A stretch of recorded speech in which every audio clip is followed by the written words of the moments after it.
Hello friends, আজকে একটা নতুন ভিডিও নিয়ে আমি চলে এসেছি তোমাদের সবার সাথে। আজকে অনেকগুলো ইম্পর্টেন্ট জিনিস শেয়ার করার আছে। প্রথম যেটা শেয়ার করার সেটা হচ্ছে যে আমরা মার্কেটে কখন এন্ট্রি করব আর কখন এক্সিট করব, অ্যাকচুয়াল পয়েন্ট অফ টাইম আমরা ঠিকমতো ডিসাইড করতে পারি না। যখন আমরা এন্ট্রি করি দেখা যায় মার্কেট নিচের দিকে চলে গেল, যখন আমরা বাই করছি দেখা গেল মার্কেট নিচের দিকে যাচ্ছে, যখন আমরা সেল করছি দেখলাম জাস্ট মার্কেট অপোজিট ডিরেকশনে যাচ্ছে। অর্থাৎ অপোজিট ডিরেকশনে চলে যাওয়াটা রিটেল ট্রেডারদের একটা ব্যাধি মানে একটা রোগ, যে তারা সবসময় উল্টো দিকে ট্রেড নেয়। রিটেল ট্রেডার কখনো সঠিক দিকে ট্রেড নেয় না বলে তাদের মনে হয় যে মার্কেট বলতে তাদের সবসময় এগেনস্টে বিহেভ করছে। অ্যাকচুয়াল কিন্তু সেটা হয় না। মার্কেট কিন্তু মার্কেটের মতোই চলছে, আমরা উল্টো দিকে যাই বলে আমাদের মনে হয় মার্কেট উল্টো দিকে যাচ্ছে। এখানে একটা বিরাট হিউম্যান সাইকোলজি কাজ করে। আমরা এই সাইকোলজিটাকে, এই সায়েন্সটাকে আমরা বুঝতে পারি না, যার জন্য আমাদের সমস্ত ক্ষেত্রে উল্টো দিকে মার্কেট চলে যায় এবং আমাদের আলটিমেটলি লস হয়। তখন আমরা বলি শেয়ার বাজারে ইনভেস্ট করাটা বেকার, আমরা এখানে অনেক টাকা হারিয়ে ফেলছি। অ্যাকচুয়াল কিন্তু সেটা হয় না। অ্যাকচুয়াল যদি আমরা সঠিক ওয়েতে, অর্থাৎ ঠিক মতো অ্যানালিসিস করে যদি আমরা ইনভেস্ট করি বা ট্রেড করি, তাহলে কিন্তু আমাদের মোরালেস প্রফিটই হবে, লসটা হবে না। সেই জিনিসটা আজকে তোমাদের সাথে আমি শেয়ার করব, কিভাবে আমরা মার্কেটের ট্রেন্ডটাকে আইডেন্টিফাই করবো। অ্যাকচুয়াল হচ্ছে ট্রেন্ড আইডেন্টিফিকেশনটা হচ্ছে আসল রহস্য। চার্টের মধ্যে কিছু নেই, একই চার্ট আমরাও দেখছি, একজন বায়ারও একটা চার্ট দেখছে, একজন সেলারও একই চার্ট দেখছে। চার্ট কিন্তু চার্টের মধ্যে চলছে, কিন্তু কেউ বাই করছে তার লস হচ্ছে, কেউ সেল করছে তার লস হচ্ছে। এটা কেন হয়? এইটাই আমাদের সব থেকে বড় প্রশ্ন, যে এটা কেন হয়। এটা এই কারণেই হয় যে আমরা সবসময় কিন্তু সঠিক ওয়েতে আমরা এগোই না। আমাদের মনে হয় যে মার্কেট হয়তো এইদিকে যাবে, কিন্তু এই মনে হওয়াটাই হচ্ছে সব থেকে ক্ষতিকারক জিনিস। যাই হোক, বেশি টাইম নষ্ট করব না, আমরা ডাইরেক্ট টপিকের মধ্যে চলে আসি। আমাদের আজকের টপিক হচ্ছে যে কি করে মার্কেটের একটা ট্রেন্ড আমরা অ্যানালিসিস করব, অর্থাৎ ট্রেন্ডটা কোন দিকে, সেটা আপ ট্রেন্ড না ডাউন ট্রেন্ড না সাইডওয়েজ, সেই জিনিসটা। আপ ট্রেন্ড মানে হচ্ছে জিনিস যখন মার্কেট এরকম ভাবে যাচ্ছে, এটা হচ্ছে আপ ট্রেন্ড। আর যখন মার্কেট কিন্তু কখনো একভাবে পড়ে না বা একভাবে ওঠে না, আপ অ্যান্ড ডাউন করতে করতে ওঠে। আর যখন কোনো দিকেই যাচ্ছে না, অর্থাৎ এই জিনিসটা, এটা হচ্ছে মার্কেটের সাইডওয়েজ একটা গতি, অর্থাৎ মার্কেট তখন সাইডওয়েজে যাচ্ছে। এটা আমাদেরকে, এটা অনেকেই বলেছে, সবাই জানে, তবুও আমরা জানা সত্ত্বেও আমাদের মধ্যে কিন্তু অনেক মিস্টেক হয়। তো যখন মার্কেট আপ ট্রেন্ডে যাচ্ছে তখন কয়েকটা জিনিস আমাদেরকে ফলো করতে হয়, যেটা সবাই জানে। হায়ার লো তৈরি করছে, এটা লো, এটা হাই, আবার নেক্সট লোটা নিচে একটু উঁচুতে হলো, হাইটা একটু উঁচুতে হলো, এগুলো সবাই জানে। কিন্তু অ্যাকচুয়ালি অ্যাপ্লিকেশনের সময় আমরা যখন সেটাকে মার্কেটে অ্যাপ্লাই করছি, তখন কিন্তু এই জানাটা আমাদেরকে যে খুব একটা কাজ করে না, আমরা সবসময় ভুল করে দিই। এই ভুলটা বারে বারে হয়, এবং বারে বারে হওয়ার জন্য আমাদের পোর্টফোলিও প্রায় জিরো হয়ে যায়, ফান্ড জিরো হয়ে যায়। তাই আমাকে ফান্ডটাকে বাঁচিয়ে রাখতে হবে, অর্থাৎ ক্যাপিটাল ইজ মাই ফ্রেন্ড। আমরা যখন মার্কেটে কাজ করতে আসবো, আমাদের কাছে কিন্তু একটা কর্পাস থাকবে, একটা গোল থাকবে। যত দিন যাবে দেখা যাবে সেই গোলটা ছোট হচ্ছে, ছোট হতে হতে আমাদের এই গোলটা কিন্তু আমাদের ফান্ড, ছোট হতে হতে হতে কিন্তু একসময় সেটা বিন্দুতে পরিণত হয়, অর্থাৎ সেটা আস্তে আস্তে আমাদের কাছে শেষ হয়ে যায়।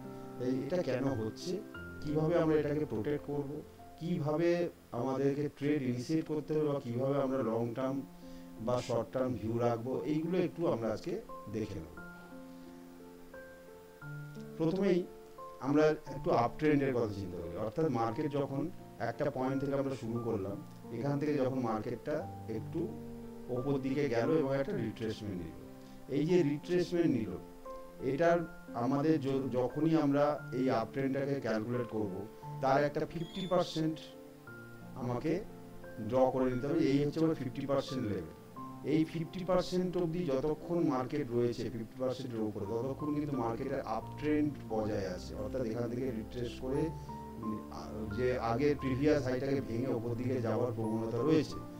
যদি কোনো কারণে 50%টাকে ব্রেক করে নিচে এসে ক্লোজ দিল, তাহলে কিন্তু আমাদের বুঝে নিতে হবে যে মার্কেট কিন্তু এখান থেকে আর রিট্রেস করার চান্সটা 50%-এরও নিচে। অর্থাৎ 50% মানে কি, আমাদের ভিউ 50%, আমরা যেটা ভাবছি তার 50%, অর্থাৎ যতক্ষণ মার্কেট একটা আপ ট্রেন্ডে গেছে তার 50% আমরা মোটামুটি এরকম জায়গাতে ড্র করলাম। রিট্রেস করতে করতে এই জায়গাটাতে এসে দেখা যাবে যে এখানটাতে এসে একটু হল্ড করলো। এইখানটাতে আমাদেরকে অবজার্ভ করতে হবে, অর্থাৎ এই জায়গাটাতে যখনই আসছে তখনই মার্কেটের মধ্যে একটা চেঞ্জ আসবে, অর্থাৎ এখান থেকে আইদার এ ফ্ল্যাগ প্যাটার্ন ফর্ম করে ওপর দিকে চলে যেতে পারে, অথবা এখান থেকে ব্রেকডাউন দিয়ে 50%-এর নিচে এসে ক্লোজ দিল।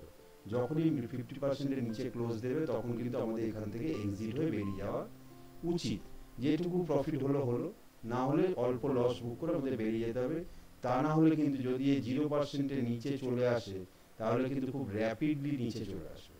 যেরকম আমরা উল্টো দিকটাতে হয় 100%, এটা হচ্ছে 100%, এটা হচ্ছে 50%, আর এটা হচ্ছে 0%। 100% যখন ক্রস করে তখন মার্কেটের মধ্যে একটা মুভমেন্ট চলে আসে, তখন অনেক শর্ট কভারিং হয়, ফ্রেশ বায়ার আসে। সিমিলারলি যখন 0%-এরও নিচে চলে আসে তখন কিন্তু মার্কেটের মধ্যেও এখানে কিন্তু প্রচুর পরিমাণে সেলিং বেড়ে যায় এবং মার্কেট কিন্তু হুড়ুর করে নিচে চলে আসে, তখন কিন্তু আর লস আটকানো যাবে। তাই আমাকে লসটাকে আটকাতে গেলে আমাকে ফিবোনাচিও মেনটেন করতে হবে এবং 50% লেভেলটাকে খুব ভাইটালি আমাদের ফলো করতে হবে। আচ্ছা, এখানে আমরা একটু চার্টের মধ্যে একটু ফলো করে দেখে নিই অ্যাকচুয়ালি কি হচ্ছে। দেখো, এখান থেকে একটা র্যালি গেছে,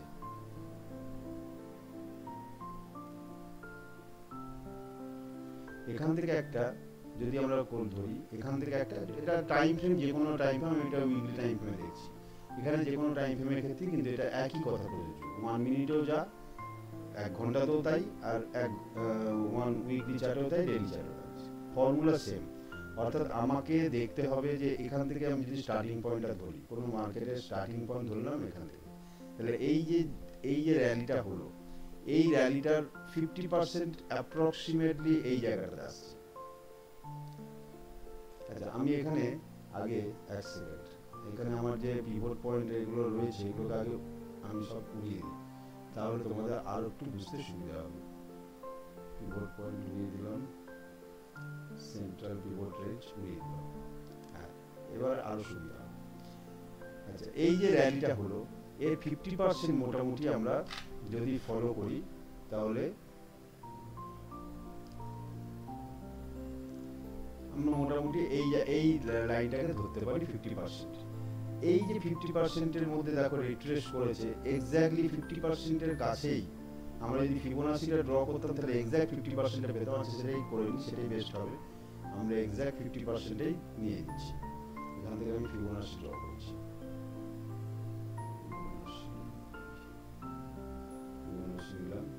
আমার জাস্ট 50% লাইনটা লাগবে, আর কিছু লাগবে না।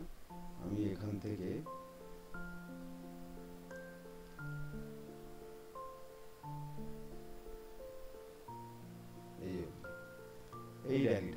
এই র্যালিটার 50% কোথায় হবে একটু দেখে নিই।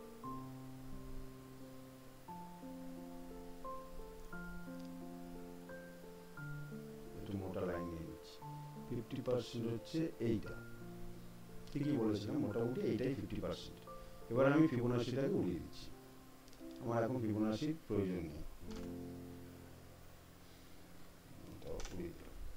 এই হচ্ছে আমার 50% লাইন। এই যে 50% লাইনটাতে আমি এলাম, মার্কেট কি করলো, এখান থেকে স্টার্ট করেছে, এখান থেকে একটা র্যালি এত অবধি গেছে, তাহলে এইখান থেকে এবার রিট্রেসমেন্ট শুরু হচ্ছে। অর্থাৎ এখান থেকে যে রিট্রেসমেন্টটা শুরু হলো ঠিক এক্স্যাক্টলি 50%-এ এসে এটা কিন্তু একটা রিজেকশন পেয়েছে। এখান থেকে 50% এসে রিজেকশন পেয়ে দেখো 50%-এরও নিচে ক্লোজ দিয়েছে। আমি বলেছিলাম এই জায়গাটা দিলে আমাদের প্রফিট বা লস যাই হোক না কেন বুক করে বেরিয়ে যাওয়া উচিত, তারপর এটা 50%-এর নিচে চলে এসেছে। কিন্তু মার্কেটে ট্রেন্ড তো কখনো একরকম থাকে না, হয়তো এই সময় কিন্তু ট্রেন্ড কিন্তু ডাউনওয়ার্ডই ছিল। দেখো, ট্রেন্ড কিন্তু ডাউনওয়ার্ডই ছিল, অর্থাৎ black line, MSCD black line red লাইনের নিচেই আছে, এখনো আপ ট্রেন্ড নেই। তার মানে এখান থেকে আমাদের বেরিয়ে যাওয়াটা ছিল লজিক্যালি কারেক্ট ডিসিশন। কিন্তু সেটা আবার যখন মার্কেটের উপর দিয়ে যায় তখন আমরা এন্ট্রি নেবো, যখন 50% উপরে যায় তখন আবার এন্ট্রি নেবো। কিন্তু আপাতত এখান থেকে আমার স্মল লস বা স্মল প্রফিট যাই হোক না কেন বুক করে বেরিয়ে যাওয়াটা এখানে যুক্তিযুক্ত আছে। এবার এখান থেকে যেই মার্কেটটা আবার উঠলো, ওঠার পরে দেখো এখানে 50% ক্রস করেছে, 50% ক্রস করে এখনো কিন্তু মার্কেটের মধ্যে ভোলাটিলিটি রয়েছে, অর্থাৎ এই জায়গাটাতে ভোলাটিলিটি। তাহলে আমাদের এন্ট্রি কোথায় হবে? মেইন তো আমাদের প্রশ্ন, আমরা কখন এন্ট্রি নেব? আমাদের এন্ট্রি কখন হবে? আমরা মার্কেটের এন্ট্রি নেওয়ার সময় কিভাবে আমরা সবসময় প্রফিটেবল, ম্যাক্সিমাম টাইম আমরা প্রফিটেবল থাকি। তো এইটাই তো আজকে আমাদের টপিক। তাহলে আমাদের এন্ট্রি পয়েন্ট কিন্তু এখনো আসেনি। আমাদের যেটা এন্ট্রি পয়েন্ট হবে সেটা হচ্ছে অ্যাকচুয়াল, মানে আমাকে মাসের মধ্যে হয়তো একদিন কি দুদিন ট্রেড করতে হবে, 1 or 2 ট্রেডিং, কিন্তু 1 or 2 days, not more than. তাহলে একদিন বা দুদিন বা কোনোদিন কোনো মাসে তো ট্রেড হলোই না। অ্যাকচুয়ালি ট্রেড করাই উচিত নয়, ট্রেড করলে লসের ভাগটা বেশি হয়। কিন্তু যদি আমাদের এটা তো ডেইলি চার্টে দেখি, উইকলি চার্টে দেখছি, কাজে এখানে আমাদের লং টার্মে ট্রেড, এটাকে যদি আমরা একটু শর্ট টার্মে আমরা আগে ক্যালকুলেশন করে নিচ্ছি, অ্যাকচুয়াল আমাদের ট্রেডিং পয়েন্ট মানে আমাদের এন্ট্রি পয়েন্ট কোথায় হবে? যখন একটা ট্রেন্ডের হাই পয়েন্ট 50% রিট্রেস, এই আমার হাই পয়েন্ট মার্ক হলো, এই আমার লো পয়েন্ট 0 পয়েন্ট, 50% রিট্রেস, এখন কিন্তু আমি ট্রেড নেব না, আমাকে ওয়েট করতে হবে যতক্ষণ না মার্কেট এখান থেকে হয়তো গিয়ে আবার নিচে যাচ্ছে, আবার যাচ্ছে। অর্থাৎ এই যে রেঞ্জটার মধ্যেই কিন্তু মার্কেট দেখা যাবে যে বারবার এরকম যাচ্ছে, এরকম নামছে, এই জায়গাটাতে যাচ্ছে। যখন দেখা যায় যে এই ওপরে যাচ্ছে, যাওয়ার পরে আমার অ্যালার্ট এলো যে মার্কেট এবার এর উপরে যাওয়া শুরু করেছে, অর্থাৎ এই রেঞ্জের উপরে মার্কেট যেতে শুরু করেছে। তাহলে এই রেঞ্জের উপরে যখন মার্কেট যেতে শুরু করেছে তখন আমাকে এবার অ্যালার্ট এলো, আমি ট্রেড নিলাম না, কিন্তু আমার কাছে অ্যালার্ট এলো যে মার্কেটে এবার একটা মুভমেন্ট এসেছে, এবং দেখা গেল যে ভলিউম একটু বেশ বড় হয়েছে, অর্থাৎ ভলিউম ক্যান্ডেল বড় হয়েছে, এর মধ্যে ব্রেকআউট এসছে। এইবারে আমি অ্যালার্ট পেলাম, আমি কিন্তু এবার শুধু প্রাইস অ্যাকশন দেখছি, কোনো ইন্ডিকেটারের সাথে দেখছি না, আমি এখানে শুধুমাত্র প্রাইস অ্যাকশনের উপরে এটাকে কিভাবে আমরা ট্রেড অ্যাক্টিভেট করবো বা ট্রেডটাকে আমরা এন্ট্রি করবো সেটা দেখছি। তাহলে আমার যে এক্সিট যেটা রেজিস্ট্যান্স পয়েন্ট, সেখান থেকে মার্কেটের উপরে ব্রেকআউট হয়েছে, হওয়ার পরে দেখা গেল হয়তো এটা ব্রেকআউট হওয়ার পরে সোজা চলে গেল, আমার ট্রেডটা মিস হয়ে গেল, আমি এখানে ট্রেড নিতে পারবো। তার কারণ হচ্ছে এখানে আমার ট্রেডের লজিক নেই, অর্থাৎ এইখানে যখনই ব্রেকআউট হয়েছে এইখানে কিছু শর্ট করবে, শর্ট হবে, শর্ট হওয়া মাত্রই কিন্তু মার্কেট আবার এই রেঞ্জের মধ্যে ঢুকে যাবে, অর্থাৎ আমার কনফার্মেশন চাই, আমার যে এটা ট্রেডটা কনফার্ম হয়েছে সেটা কি করে, এই যে যখনই এটা রিট্রেসমেন্ট করে শর্ট হয়ে ভেতরে ঢুকে গেল, তার মানে আমার তখন এন্ট্রি হলো না। আমার কখন এন্ট্রি হবে? যখন এই জায়গাটাতে এসে আবার রিজেকশন পাচ্ছে, অর্থাৎ এই লেভেলটাতে সাপোর্ট নিয়ে নিল, অর্থাৎ আমার যেটা রেজিস্ট্যান্স ছিল সেটা আজকে আবার সাপোর্ট হয়ে গেল। তাহলে এই সাপোর্টে যখন রেজিস্ট্যান্স নিতে সাপোর্ট নিতে যখন ব্রেকআউট দিচ্ছে, এইখানটাতে হচ্ছে আমার পয়েন্ট অফ বাই, এইখানটাতে হচ্ছে আমার বাই, আর এই পয়েন্টের নিচে হচ্ছে আমার এসএল, অর্থাৎ আমার এসএল খুব ছোট হচ্ছে। আর বাই কতটা আমার টার্গেট হতে পারে না, এই যে যতটা র্যালিও গেছিল ঠিক ততটা র্যালি গিয়ে আমার হচ্ছে আমার টার্গেট, অর্থাৎ আমার এসএল হচ্ছে এইটুকু আর আমার টার্গেট হচ্ছে এইটা। এটা হচ্ছে পারফেক্ট সেটআপ। এই সেটআপটা যদি কেউ ডিসিপ্লিনের সাথে ফলো করে তাহলে কিন্তু তার লস হবে না। আর যদি কেউ দেখা যায় যে ডিসিপ্লিনের সাথে ফলো করছে না, অর্থাৎ ব্রেকআউট হলো সমস্যা, বাই করে নিল, তাহলে কিন্তু যে কোনো সময় মার্কেট উল্টো দিকে চলে যাবে এবং তোমার লস হয়ে যাবে। অর্থাৎ একটু আমরা ছোট টাইম ফ্রেমে দেখি, তাহলে তোমাদের এখানে দেখো যখন এই যে জিনিসটা আমি তোমাকে বোঝালাম ঠিক সেম সিনারিও কিন্তু এখানে রয়েছে, অর্থাৎ ব্রেকআউট হয়েছে, এর হাই পয়েন্টে দেখো এইখানটাতে ব্রেকআউট হয়েছিল একটা, এখানটাতে ব্রেকআউট হওয়ার পরেই কিন্তু এখানে সেলিং হয়েছে, আবার মার্কেট তলায় চলে এসেছে, অর্থাৎ রেঞ্জের মধ্যে আবার ঢুকে গেছে, অর্থাৎ একটা রেঞ্জের মধ্যে কিন্তু যাচ্ছে।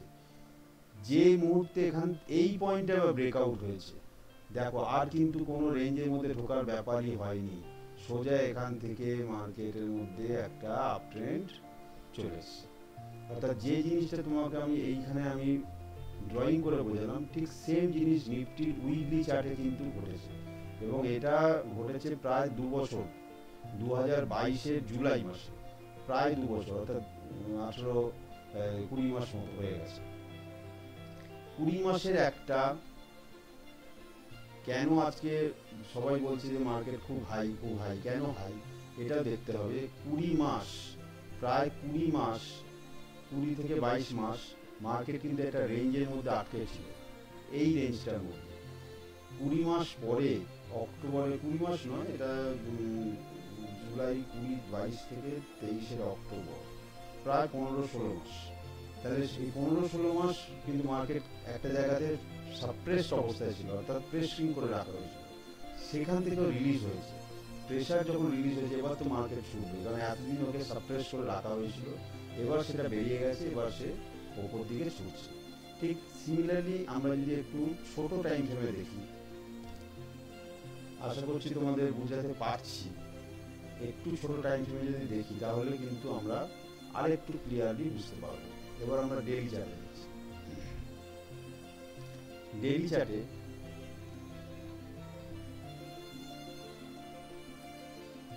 ধরো আমরা এই যে র্যালিটা নিচ্ছি, এই 50% এটা উড়িয়ে দিচ্ছি।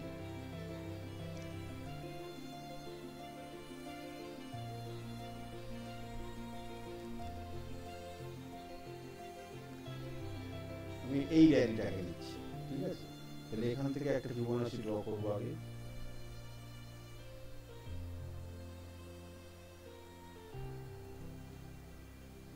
আমি কতটা নিচ্ছি আর একটু তোমাদের মার্ক করে দিই। এই হচ্ছে আমার হাই পয়েন্ট, এই হচ্ছে আমার লো পয়েন্ট। এর 50%, এর 50% মানে হচ্ছে এই পয়েন্টটা, এই পয়েন্ট হচ্ছে 50%। আমি এখান থেকে ফিবোনাচিটাকে উড়িয়ে দিচ্ছি। পরে ফিবোনাচি নিয়েও আর একটু ভালো ক্লাস আমরা করবো, দেখানোর জন্য যে ফিবোনাচি কীভাবে কাজ করে। এইটা হচ্ছে আমার লো পয়েন্ট, এটা হচ্ছে আমার হাই পয়েন্ট, এইটা হচ্ছে 50% লেভেল। এইখানে খুব ক্লিয়ার একদম চার্টটা রয়েছে। যখন এটা ডেইলি চার্ট, মার্কেট একটা র্যালি নিয়ে ওপরে গেছে, যাওয়ার পরে 50%-এর আশেপাশেও কিন্তু আসেনি ডেইলি চার্টে।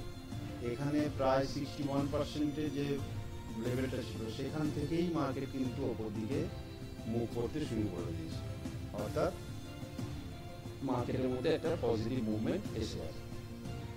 এইভাবে যদি আমরা কোনো চার্টকে অ্যানালিসিস করি তাহলে আমার মনে হয় আমাদের যে লস হওয়ার চান্স সেটা কিন্তু অনেকটা কমে যাবে।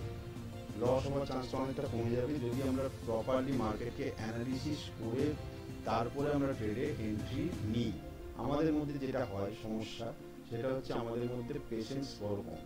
আমাদের মেন যেটা দরকার সেটা হচ্ছে পেশেন্স। পেশেন্স যদি না থাকে তাহলে কিন্তু আমরা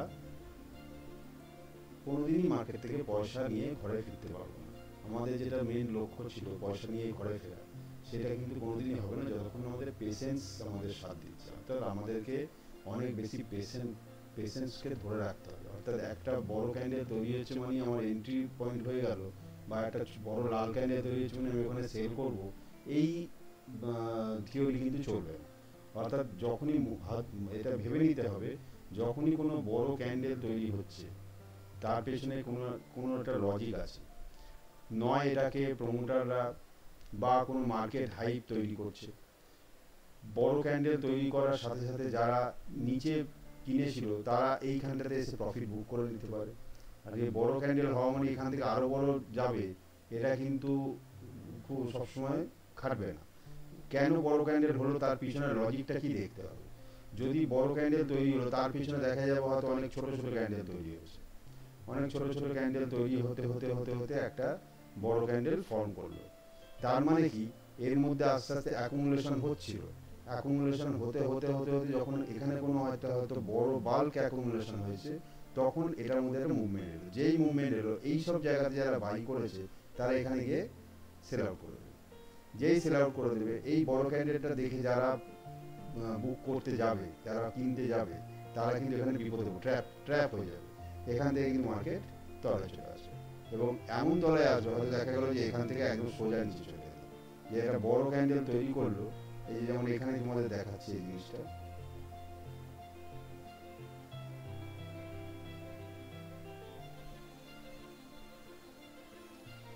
এই দেখো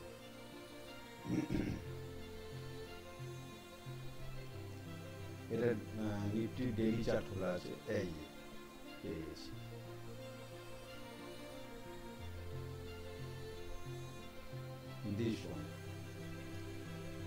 এই ক্যান্ডেলটা দেখো, একটা রেঞ্জ থেকে যেতে যেতে যেতে যেতে একটা বড় ক্যান্ডেল, অর্থাৎ এই জায়গাটাতে গিয়ে মার্কেটে যখন কেউ ভাবলো যে এইখানটাতে এত বড় একটা ক্যান্ডেল তৈরি হয়েছে, তার মানে এর মুভমেন্ট ওপর দিকে চলে যাবে। অ্যাকচুয়ালি কিন্তু সেটা হলো না। কি হলো না, এখানটা তো কাছাকাছি তো গেলই না, উল্টে মার্কেটকে নিচে নিয়ে একদম তলায় চলে, অর্থাৎ এই জায়গাটাতে এসে সেলার অ্যাক্টিভ হয়ে গেল এবং তারা এত পরিমাণে সেল করতে শুরু করলো যে শেয়ার মার্কেটকে ওপর দিকে তো নিয়ে যেতে পারলই না, উল্টে নিচের দিকে চলে গেল। তার মানে এই যে trap, this is called trap. এই ট্র্যাপে কিন্তু ম্যাক্সিমাম রিটেল ট্রেডাররা শেষ হয়ে যায়। ম্যাক্সিমাম রিটেল ট্রেডারদের এটাকে বলা হয় ফাঁদ। ফাঁদে ফেলার জন্য কিন্তু এই ধরনের ট্র্যাপগুলো করা হয়। এখানেও তোমরা এবার এইখানে দেখো, এইখানেও কিন্তু সাপোজ ধরে নাও এই সব জায়গাগুলো নেই, এইখান থেকে মার্কেট উঠেছে, এখানে একটা বড় ক্যান্ডেল তৈরি, সবাই হলো এর উপরে বাই হবে, এর উপরে যে বাই হলো বা এখানটা থেকে সেল করে দেবে, যেহেতু এরকম একটা সেলিং প্রেশার আসে উপরে, এখানে সবাই সেল করে দেবে। যে সেল করলো কিছুটা তো নিচে এলো, কিন্তু কিছুটা নিচে আসার পরে কিন্তু এই সেল ব্রেকআউট হয়ে একদম উপরে চলে যাবে। তার মানে এটা এক ধরনের ট্র্যাপ।